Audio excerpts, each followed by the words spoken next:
This is the MDRT podcast. Are you and your clients talking about what they'll do during retirement? During recent conversation at MDRT headquarters, Travis Manning from Caledonia, Ontario, Canada. Shay from Richmond, Virginia. Vuilleumier from Guadalajara, Mexico. address the issues relevant to retirement that advisors and clients should be discussing. Okay, you want to retire at 55. What are you going to do? You're retired now. What are you going to do? A lot of people don't have an answer for that. All they see is, I want to retire at 55, and it's all rainbows and happiness and puppy dog tails, but they have no idea what they want to do with themselves. And time after time, you'll see people like, they'll retire, and then sometimes divorce happens. They realize, they're underfoot. They feel like they don't have a purpose anymore, because some people, they might have been a CEO of their company and they've had a purpose for the last 25 years. They were the boss and everybody looked up to them for this specific reason, for their knowledge, for whatever. They don't have that anymore, and they've got to be prepared for it. And I tell people, look, we've seen people where they've retired and within 5 years they're dead because they had no purpose and they couldn't find anything to fill their time with that gave them meaning. And they just sat around and did nothing and basically rotted away. You have to find something that you got to plan for it. You got to be ready for the mindset of, yes, I need to save for my retirement, I need to plan for it, but also, what am I going to do when I am retired? Are you going to volunteer? Some people, they might have a hobby farm. Well, there's plenty to do on a hobby farm. So they've got that sorted out. They're going to have horses, they're going to do whatever. That's fine. But other people, that blows their minds because they really haven't thought about it. All they've thought about is, oh, I see all these guys retiring, I want to retire too, but they have no idea what it looks like. How do you help clients understand that they need to think about that? How do you know if you need to give some tough love and say, if you don't do something, I'm worried something bad will happen to you? Sometimes I will just come out and flat say it. Because the thing is too, is at first they might be taken aback by it, but I think ultimately they realize that you care about them and you care about what happens to them.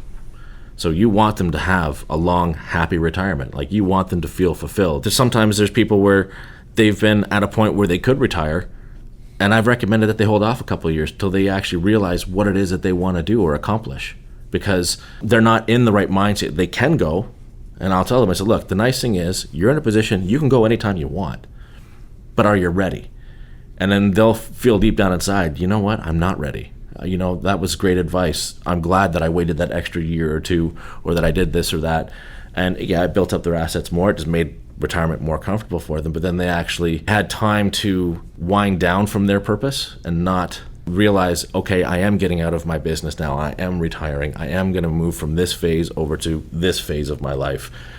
Some people it's just they want to invest all their time with their grandchildren and help to raise their grandchildren. Well, that's great. That's very admirable. If you can do that, awesome. Because, there's umpteen million things you can do with grandkids. But other people don't have that. And it's like, okay, well then, find your purpose. Find something meaningful for yourself. And I think that's kind of part of our job to look out for it. And you can give them suggestions. You can say, well, you can volunteer, animal shelter, senior support, anything you can want to do, or start taking up exercise, start playing a sport, start doing something. And then once they start doing stuff, then it usually lends itself to something else, and they meet other people outside, and yeah. To Travis's point, one of the first things that I'll say to clients is, this is the first time you've been here. But I've been here over the last 25 years, probably 800 or 900 times. And there's some things that you need to hear. And so in that conversation, what it sounds like is, you can't retire from, you need to be retiring to. And if you'll take your mind back when you were in high school or college and you had a dance to go to, as a young woman, you go and you buy your dress and you try your dress on. And you put your heels on with it and you see what it looks like and you see what it feels like before you actually wear it to the prom, because you don't want any type of wardrobe malfunction to occur. So I'm going to encourage you as a client, let's play retirement and let's talk about what that looks like. A lot of times clients that are coming in, they have tons of vacation time that they've got stored up that they haven't used. So I may say to them, okay, this year, why don't you take off 2 to 3 weeks? You say you want to live in Florida. Why don't you take off 2 to 3 weeks and go down to Florida for that time period? Let's try it on. Let's see what it feels like to try to get an idea. And then, like, sometimes you'll have a spouse that's going to retire before the other spouse. Well, we don't know what it's going to look like. Okay, well, bank the paycheck of the spouse that wants to retire and see what it feels like. You're saying you're going to do away from that income, so let's start banking it. Let's just play retirement and see what it feels like. So that's one of the things that I do. And then, Travis, I think you brought up an excellent point. The mindset of the older baby boomer was, today I'm working, tomorrow I'm retired. I'm done. Whereas building a vision of what retirement could look like. Could it be a phased retirement? Could we say that over the next 3 years, we're going to phase you into retirement? Will your employer allow you to work in a part-time position? Maybe it's only 20 hours a week, 3 days a week, but we begin to transition into retirement, which in my experience with my clients, those people retire well because, again, in that prom example, I've gotten them to go ahead and get involved in volunteering, go ahead and start implementing, because what I see a great deal is the ones who aren't doing it before they retire will not do it once they retire. It's too late. They have to begin to implement those activities prior to retiring, because what they'll do, seen it 1,000 times, they'll retire today and then they're like, okay, I'm going to take a month off.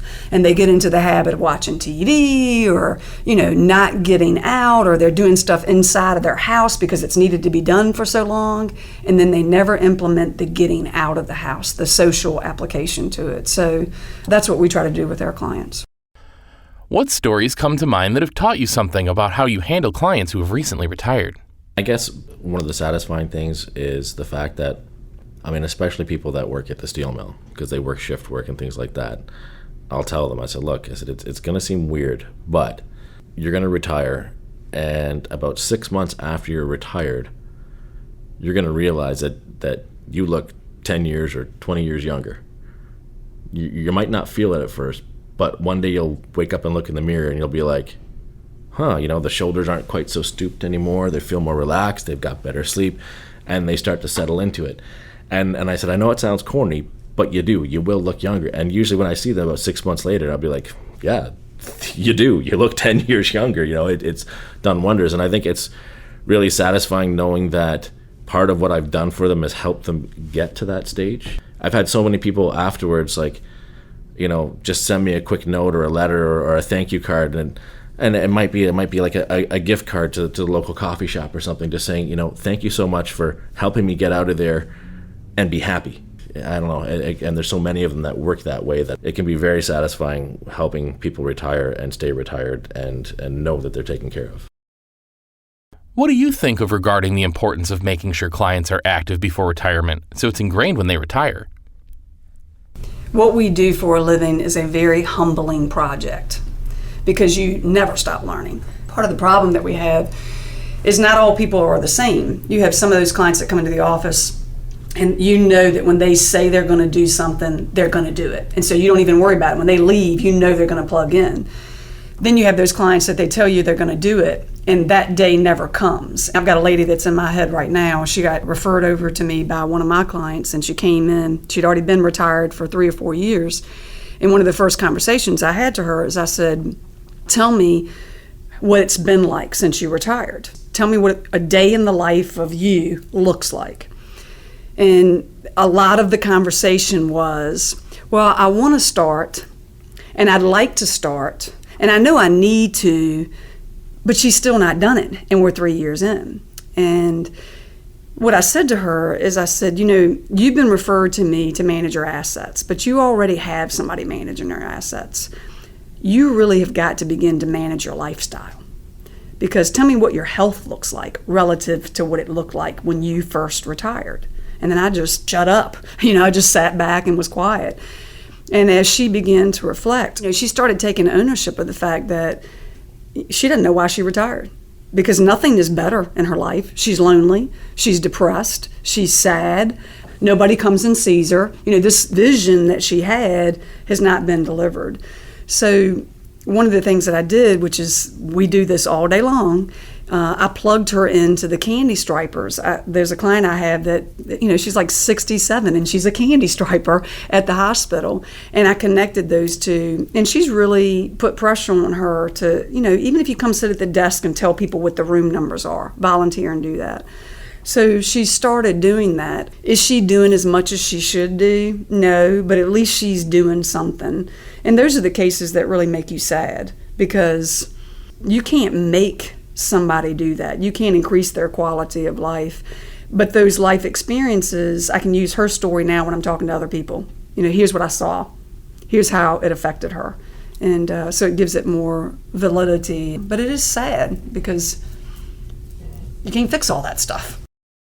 I use this a lot. I try to make an example of the people that has not only well financially planned retirement, but also a transition to retirement, and also showing the other hand that might just work on the financial part and not on the transition or the process to retirement. And the output is just what Travis and Angie said. It's the happy part when you took into consideration that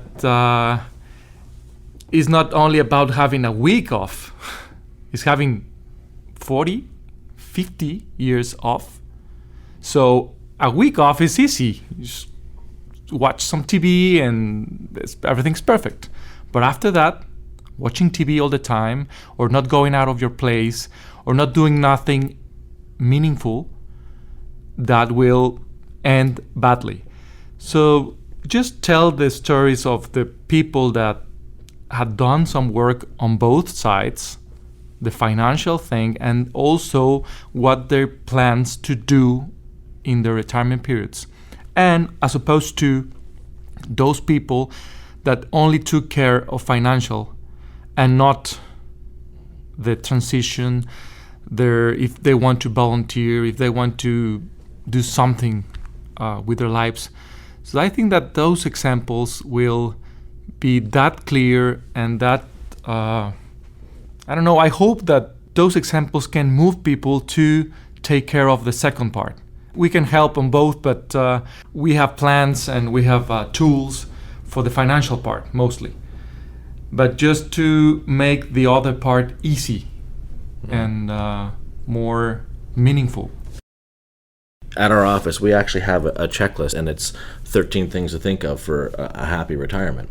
So it's like things to think of, like, yes, there's the obvious things, like if you're going to make a major purchase, make it while you're still working because you can pay for it, things like that. But it's also come up with ideas of what you want to do in retirement, like find a purpose, volunteer, or even if I have some clients who they want to retire from the steel mill because it's hard work and they've done it for 40 years. They're just like, I'm done with the mill, but I just want to work part-time somewhere, even if it's at like a hardware store or something, because I love interacting with people. I don't need the money. I just like to interact with people. Well, that's great. You find something like that. And I actually joke with people when they first come in, when they're planning for the retirement, because I'll say, well, when you do retire, we're still going to have reviews, and we're still going to have to go over everything and make sure your plan's working, because we'll have to tweak things over time.